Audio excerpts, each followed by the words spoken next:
எட்டு திக்கோடும் இருப்பவன் நீ எங்கு போய் தொலைந்தாய் இறைவா?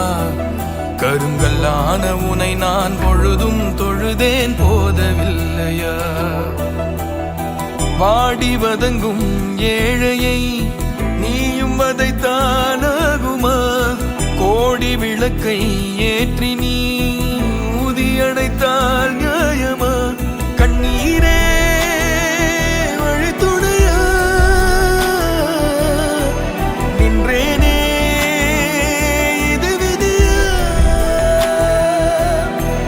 எல்லாமே தெரிந்தவன். மூங்கில் மரத்தின் குச்சிகள் எரிக்கப்பட்ட நிலையில் அதன் தீ வீடுகளையும் சூறையாடியதால் பரபரப்பு. சிறுக சிறுக சேர்த்து வைத்த காசில் வாங்கப்பட்ட பொருட்கள் கருகி காணப்படுவது பெரும் சோகத்தை ஏற்படுத்தியிருக்கு. தஞ்சாவூர் மாவட்டம் பாபநாசம் பக்கத்துல இருக்கக்கூடிய ராஜகிரி பெரியார் தெருவுல ராஜகிரி முன்னாள் ஊராட்சி மன்ற தலைவருக்கு சொந்தமான மூங்கில் கொத்துகள் இருக்காமா.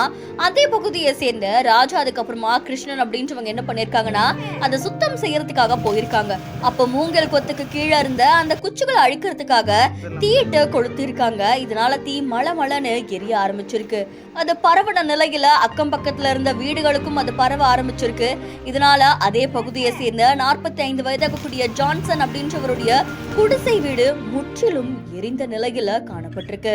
அதே மாதிரி அதே பகுதியை சேர்ந்த 55 வயதாக கூடிய கீர்த்தி அம்மாள் அப்படின்றவங்களுடைய குடிசையும் 42 வயதாக கூடிய பீமையன் அப்படின்றவருடைய வீட்டுடைய தளவாட பொருட்களும் பாதி எரிந்த நிலையில காணப்பட்டிருக்கு. தகவல் அறிஞ்சு வந்த பாபநாசம் தீயணைப்பு துறையினர் பொதுமக்கள் உதவியோட தீய உடனடியா கட்டுக்குள்ள கொண்டு வந்திருக்காங்க. அதிர்ஷ்டவசமா எந்த உயிர் சேதங்களும் ஏற்படல அப்படின்னு தெரிவிக்கப்பட்டிருக்கு.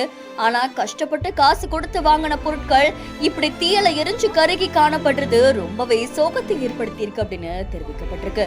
இது குறித்து பாபநாசம் காவல்துறையினர் தீவிர விசாரணையை மேற்கொண்டு வராங்களாம்.